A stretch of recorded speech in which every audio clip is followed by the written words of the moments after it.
Today we're going into the true OG hardware wallet. That's right, the Trezor One. Let's jump in.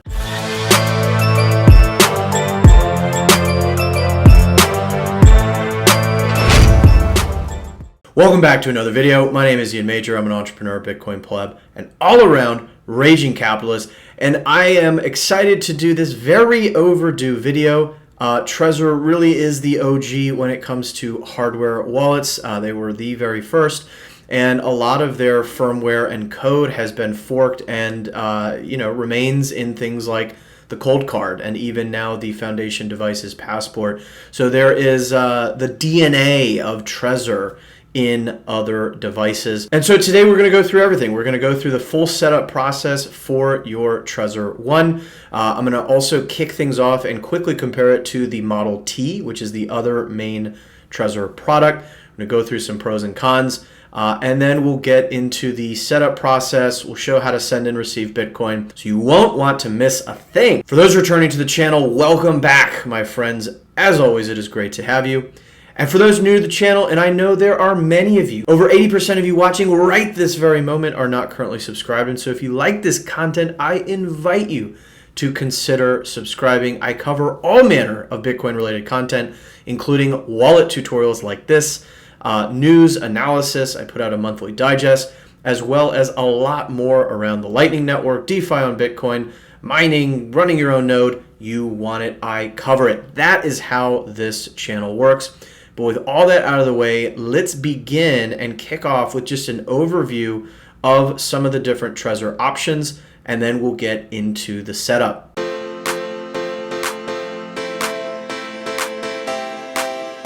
All right, gang, so this is where you want to go, Trezor.io. I will, of course, link all of this in the description down below, but be triply sure that you are on the right website and not somewhere else. And so, as you can see, pretty clean page. It says get your Trezor. I already own Trezor. So let's just take a look at get your Trezor, which takes us down to the sort of trade-offs between their two main models. So there's the Trezor One, which is what we're going to be going through today, but they also have the Trezor Model T, which is a more premium kind of offering, and you can see the comparison. So from a display standpoint, you have this kind of monochrome display and two buttons. So very, very basic, almost like the Ledger, if you're familiar with the Ledger device, versus the Model T, you have this kind of full color touchscreen, which is definitely interesting. Both are being labeled as being beginner friendly. And that is definitely one of the main pros of Trezor in general, is that because they have their sort of own interface for working with these devices, they tend to be a much more suitable beginner option versus something like the cold card, which needs to be imported as a watch-only kind of wallet in something like a desktop wallet, etc. So both definitely are beginner friendly. You'll see the different pin entry, passphrase, optionally if you want to add it to your wallet, etc. The gist here is that with the Trezor One, you'd basically be putting it in through the interface. So they call it now Trezor Suite, which is very clean, versus the Trezor Model T. What's nice about that is you can do all of that directly on your device itself. So a little bit of a difference there. There's a couple extra features. By the way, there is this Bitcoin-only firmware. And so it is nice to have the option of having Bitcoin-only firmware, which helps reduce any sort of attack surface from devices that support multiple coins, such as the Ledger and things like that. Shamir backup, this is basically something that allows you to split your seed or your recovery phrase. So, that's a nice option to have that you get in the case of the Model T and not the Trezor One. And some other pieces. I won't go kind of one by one through this. But let's just sort of go and look at the actual shop. And so you'll see this is at shop.trezor.io. And you'll see right away the sort of prices. So the Model T is $221 US. Now, you can get a 13% savings if you do a reserve order. So these things are, basically being made and going off the shelf directly. This is their kind of obviously newer model versus the Trezor One. And so you can either do the express kind of option, or if you're not in a rush, you can save some money and go with the kind of reserve order, right? Now, compare that. That's a pretty premium price point, and you compare that to the Trezor Model 1 down here, which is only 63 US or 53 euros. You can get that in white or black. And so honestly, again, I haven't obviously done the full kind of deep walkthrough of the Model T. I don't own the Model T, and so it's a little bit, take this with a grain of salt. But I do think given that price disparity, I'm not so sure the Model T justifies it. It comes down to preference, right? If you like the touchscreen, that's a big feature. The Shamir backup option is nice. But again, I don't know that it justifies that big of a price difference, particularly given that the Model T, which as I understand has a micro SD slot, but I don't believe they currently support partially signed Bitcoin transactions. For those who are newer to the Bitcoin world, this basically means your ability to send funds without ever having to connect your device in any way, shape, or form to an internet-connected device. So it can be said to operate in what is called an air-gapped fashion. And so again, the Trezor Model T has the hardware specs to support that via a micro SD slot where you can pass information back and forth from your device to your computer, but the firmware does not currently support partially signed Bitcoin transactions. And looking on their GitHub, it doesn't seem like that is going to be a thing anytime soon. So if that was all gobbledygook, don't worry. But my 2 cents, if forced to, if you force me to make it, is that the Model 1 seems like a better value for money. But again, it's going to come down to your preference. Both have the same kind of overall security specs, albeit with a few other bells and whistles that the Model T has. Now, if you want to support the channel, I will be putting a affiliate link in the description down below. And keep in mind what I just said. I'm recommending the lower price one, which is directly against what you think the incentive would be for any sort of affiliate. And that is because I am always going to give it to you straight. Never expected, but always appreciated. But there you have it. And so with that, let's now do a bit of unboxing. All right, gang, so let's take a look at what it looks like. So you've got the Trezor, the original hardware wallet by Satoshi Labs. And you can see on the back, caution, if you suspect this package has been opened by someone else, keep the box as it is and contact Trezor support. This is really important. So you should basically have this kind of initial wrap on it, as you can see. And then you should also have these sort of little security bands. And if you look closely, I don't know if the camera will pick it up, but you can see that it basically says Trezor, right? And so you should have one on the bottom as well as the top of the package. So let's get this open. All right, this packaging is super aggressive, which is a good thing. You love to see it.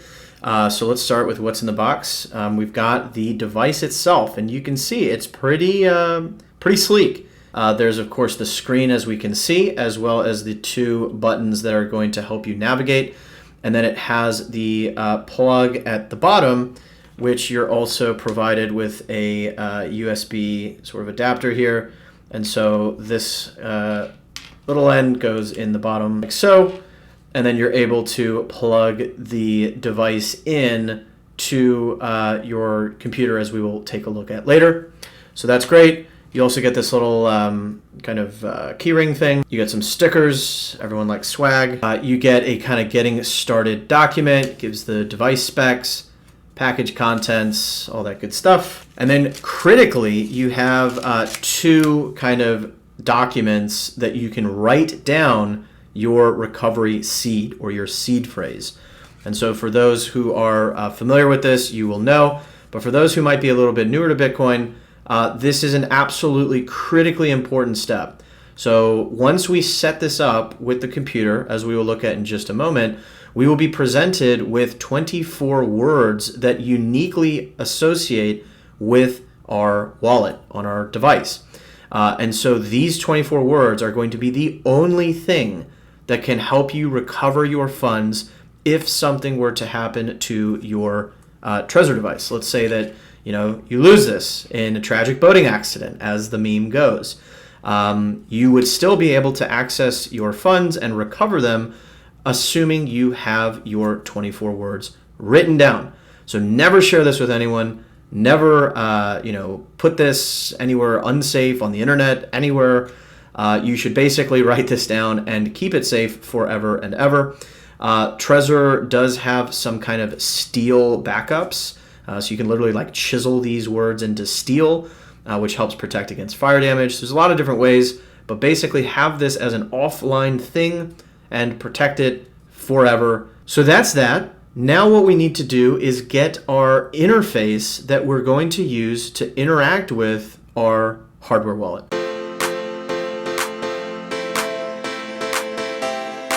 All right, so directly on the back of the box is the trezor.io/start URL.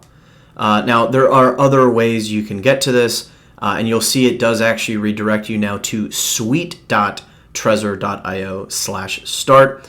Trezor Suite is basically what they're calling the interface now, which can include a desktop app that you download on your computer, or you can do their browser app. I would generally recommend doing the desktop app myself, and that is what we will be doing today. All right, so it has correctly detected the operating system I'm using, which is Windows, but you can see there are, of course, other options. And so what I'll do is hit Get Desktop App, and that will download an executable file to my computer. Now, I would also encourage you to get in the habit of verifying your downloads. And this can be accomplished through these additional links that they provide. And so number one, let's download this signing key. So this is essentially like Trezor's sort of public key. We've downloaded that. And then their signature is essentially a signature that only that key could provide, such that we can verify that the actual kind of app that we just downloaded is indeed from Trezor and only Trezor. Now, I've done other videos where I've gone through this process in a lot more detail, and if you are indeed brand new to this, don't stress too much about it, but maybe work up to doing these types of verifications as you get more involved in the world of Bitcoin, etc. It's just a good, and it doesn't have to be for Bitcoin only, right? It can be for anything you download from the internet.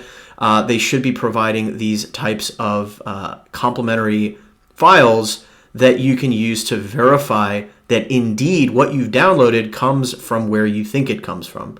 Let's say that someone has hacked the Trezor.io website and has put up a malicious version of this app, and folks are just kind of blindly downloading it and using it, right? That would be a very bad thing. Now, on Windows, this is going to require, if you don't already have it downloaded, something called GPG4Win. And so gpg4win.org is where you can download this. And one of the component programs within this is this program called Cleopatra. So again, I'm going to go through this just to demonstrate what this looks like. Again, I do think it's a best practice, but I would encourage you to not stress out too much if this feels totally over your head. It's definitely something that can take a bit of getting used to. All right, great. So you can see we've got our Cleopatra interface now. By the way, there are command line prompts and instructions that you could run on your command line that would do the same thing after you've kind of downloaded GPG4Win. Cleopatra is simply a GUI to make it easier to do all of that. And so the first thing we want to do is import the key from Trezor. So let's go to the import link here at the top. And indeed, I can see the sort of two files that it's immediately recognizing, although I can also kind of change that to say all files, and we see kind of all three that we have here. So what I want to do first is import this signing key. So I'll hit open here. And it says, in order to mark the certificate as valid, it needs to be certified. Certifying means that you check the fingerprint. Here's the key. You can see it kind of in the middle of the table.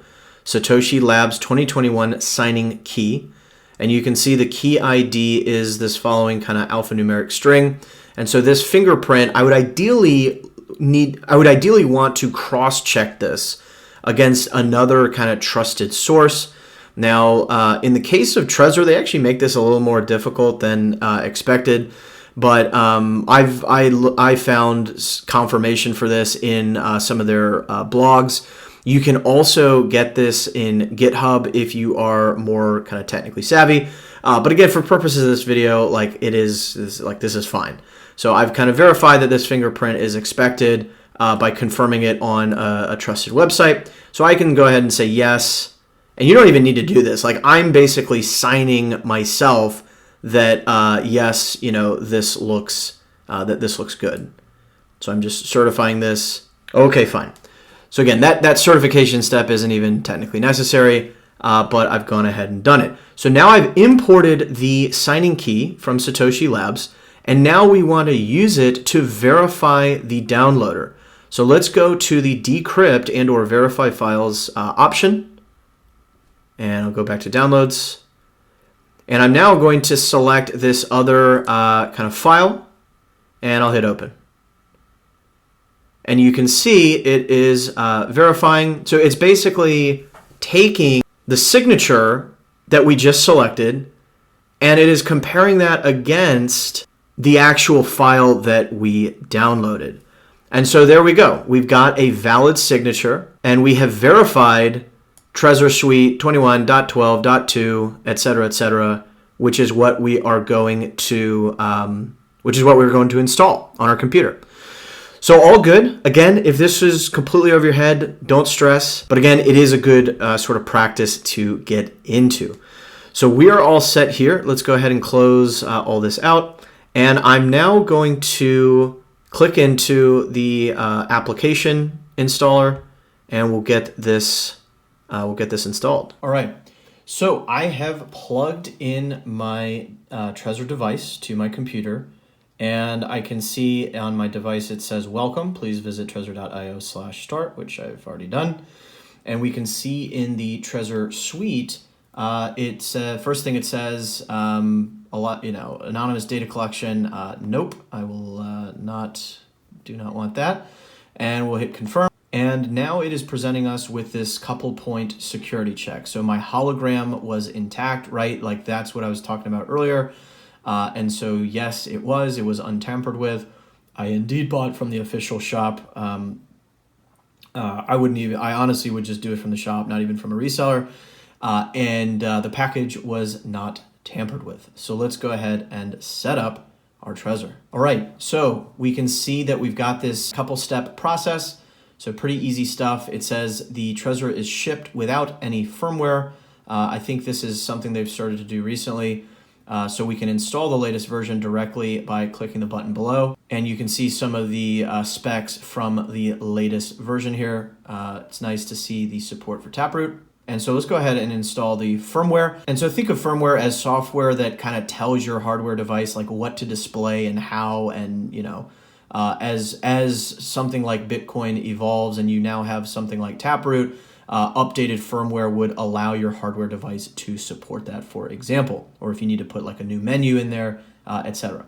So let's install the firmware. And I can also see on my device that it's reflecting as well. So it says new firmware successfully installed. You may now unplug your Trezor. So I will disconnect my Trezor and I will reconnect the cable. Note, I'm actually using the cable I got from Ledger, which is funny, just because it's a little bit longer. So really any sort of USB to USB-C kind of cable is fine here.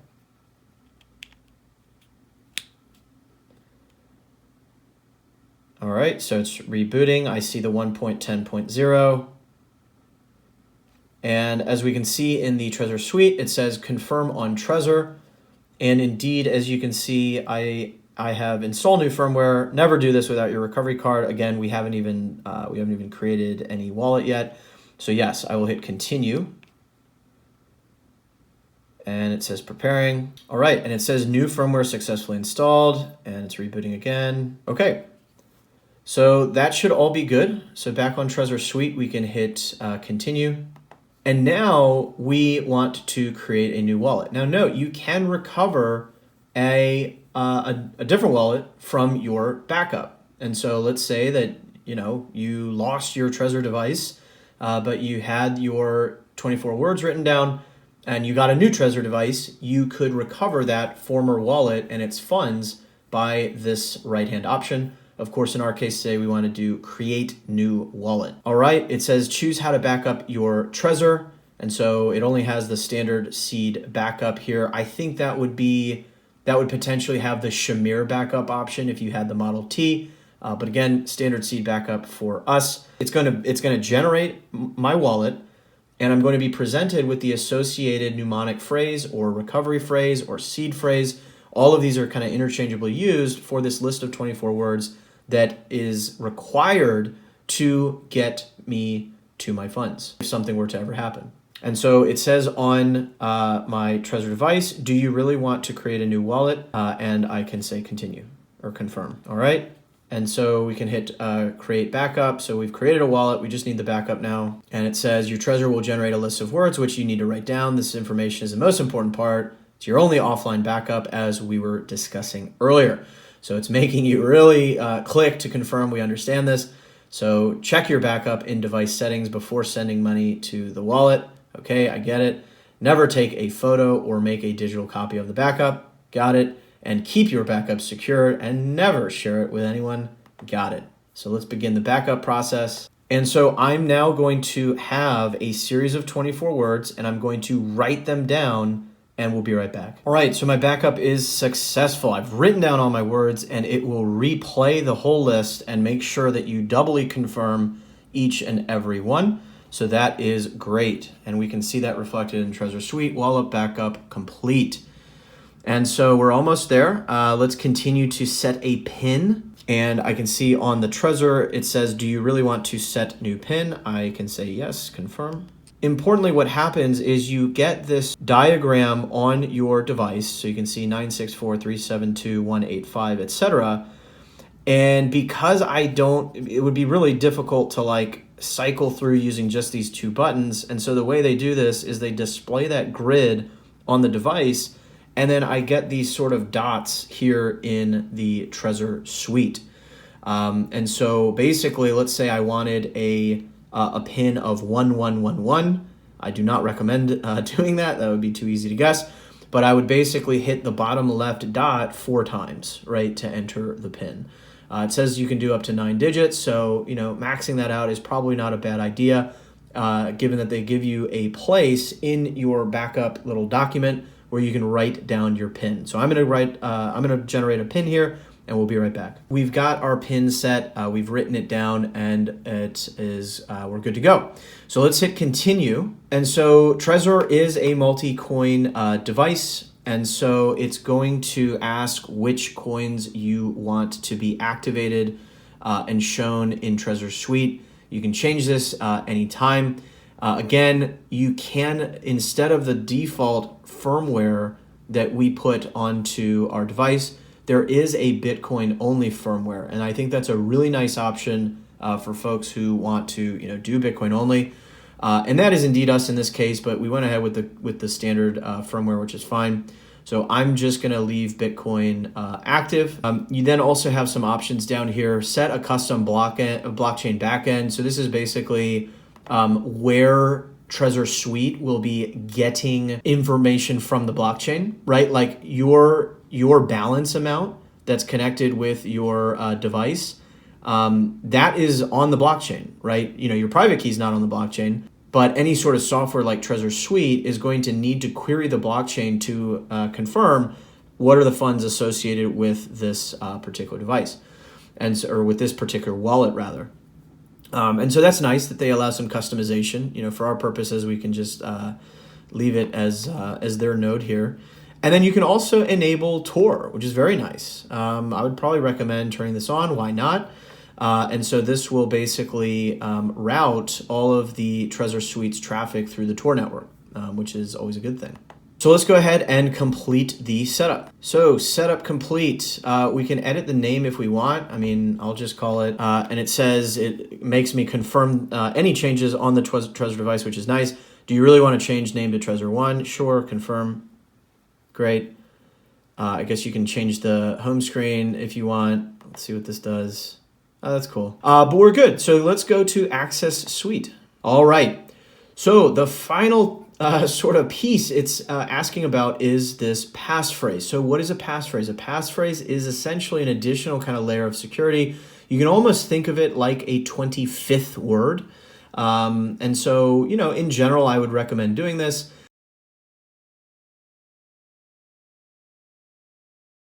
For purpose of this video, I'm going to go with the standard wallet, no passphrase, and I'll select the first option. All right, and so here we go. We've got our Trezor One that is connected. We've got where we can see our portfolio, wallets ready to use, and this is where you can always kind of add or prune other kind of coins. And we've done a lot of our security setup, but it's nice that they kind of play this back. You can check your seed if you ever, maybe you forgot to write it down. You can change the PIN here as well. You can add, passphrase or change it, which essentially creates kind of another sub wallet within this overall wallet. You also get a couple other options. So this is discrete mode, right? And you'll see that that is what hides the balances or any kind of sensitive information. So that's nice to have. I believe this would be, this is the Tor active. So you can toggle this in the settings if you wish. So you've got the application level settings, device level settings, etc. Now, this is our overall dashboard, which really just allows us to see the kind of overall portfolio and what assets we have. We want to go to accounts where we have a little more ability to do different things. And so here's my kind of Bitcoin One account. Think of this as just what's going to generate your addresses for you in the wallet so that you can receive funds. And it actually looks like they've embedded the ability to buy Bitcoin, which is very cool. So this is being powered by NVIDIA. Not too sure about what NVIDIA is, but let's continue to see what's up. Okay, so this is basically like allowing you to compare across exchanges and is offering the ability to buy. So that is pretty cool. So they've embedded that now into Trezor. So if you have nothing, you can always kind of compare offers and buy directly in the app, which is very nice. All right, so let's now receive some funds to our Trezor wallet. So you've got some Bitcoin, maybe you bought it here, or alternatively, you have it on an exchange or something like that, and you want to load up your Trezor hardware wallet. What we want to do is go to the receive button. There's a number of receive buttons here, and so what this is going to give me is an address. And so again, if you're kind of brand new to Bitcoin, this is derived from the public key, which is derived from the private key associated with your wallet. Think of this like sending some cash to a friend on Venmo or something like that. And so let's go ahead and get the full address. Now, it's always a good practice to confirm that it is as expected on Trezor. And so I am looking at the address on Trezor just to make sure it is exactly what's being displayed on my screen. So basically make sure that the Trezor device is playing back exactly the address that is displaying on Trezor Suite. That is an important step and one that they make really easy here. And so this is indeed exactly the same. I will hit confirm, and now I can copy the address. Now, I'm going to come over to Wasabi Wallet, which is a desktop Bitcoin wallet. I've done a whole set of tutorials on this as well. And I'm just going to send some funds from Wasabi, so it knows I have the address pasted. And, let's say something like Trezor. And let's do the max amount that I have. But great. So I'm gonna crank the fee up just because I want this to confirm a little bit faster. And let's go ahead and get this sent off. So again, Wasabi Wallet, it could be anything I'm using right now, right? All that matters is that I've got some funds in this other wallet and I am looking to send to my Trezor. Instead of Wasabi Wallet, it might be an exchange that you use. And indeed, we can see that it is reflected here. You'll notice as a best practice, Trezor is going to use new addresses. So your wallet is capable of generating essentially any number of addresses. And it is generally a good practice to not reuse addresses. This is just good for your kind of privacy. And so that's nice that they do this, and you can sort of see the fact that, this is a fresh address and it hasn't been used, etc. So let's exit out of this, and we can see now at the bottom here in our accounts page, this pending transaction. And, we can add labels to this for coin control, so you know where different funds came from, etc. But let's give this some time to confirm on the blockchain, and we will be right back to show how to send these funds. All right, so we've got our confirmation on the transaction, and you can see that we now have this sort of bar that's being reflected in the table. Prior, it just said pending, and now it says it has officially received, meaning it has been confirmed on the blockchain. Now let's say that we want to send these funds to someone else, or perhaps to another wallet that you own. The way to do that is, as you'd guess, the send button at the top. And so we can click this button, and you'll see it is a pretty simple interface. So for the address, we've got a couple options. I can paste in an address, or I can scan using this scan option here. And what that will do is it'll open up my computer's camera. Let's say I have a QR code on a perhaps mobile Bitcoin wallet. And I could just put my phone up to the computer camera, and it would scan the QR code and pull the address in. For now, I just have, I've generated an address in similar fashion as what we saw earlier in a different wallet. And so I'm just going to paste that in here. And so there we go. In terms of the amount, I'm just going to send the max amount, and there we have it. Now, you can see that there's a couple other sort of options here. So lock time is essentially a way to establish like the earliest time at which a transaction could be mined. And so you could basically say, hey, I want this to send, but I don't want it to send before we reach, block X. So this allows you to kind of put a delay, if you will, on the send. RBF, or replaced by fee, means that you can later come back and increase the fee that you attach to this transaction, and then it'll rebroadcast that out, and then broadcast on. This should be on by default. You can add multiple recipients to a Bitcoin transaction, and so it's nice that they give you those different options. But for now, really what we need is just the address, the amount that we want to send, and then it gives you this kind of scale to select your fee rate. It is pulling this from the kind of mempool and just how congested or not congested the network is. You can also add a custom value in sats per byte. So this is nice. I'm in no particular rush, so we can say normal. And there you have it. So let's go ahead and hit review and send. And so now it's prompting me for my PIN. So I am looking at my Trezor device, and I'm seeing the grid that it has laid out. And so I'm going to go ahead and put my PIN in accordingly. All right. And so now I can see on my Trezor, it's prompting me to confirm on my Trezor. I see confirm sending 0.003 Bitcoin to blah, blah, blah, blah, blah. And so let me really carefully go through the address. Again, make sure it is always reflecting the same on your device as it is on the computer screen. And so I'm just glancing at both of them. This looks good. All right, so we can go ahead and hit confirm. And it says, really send this from your wallet. It's giving you a second chance. And so yes, I can say confirm. And so now I've signed this transaction using the private key that will live on this device. Like, my private key never goes into Trezor Suite. That is the whole point of getting a hardware wallet. And so we've now applied a signature to this transaction. We now have a well-formed transaction with a valid signature, and therefore we can send funds out. And there we go. So we've got this now pending as well. You can see this pending transaction. You can, of course, click on this link.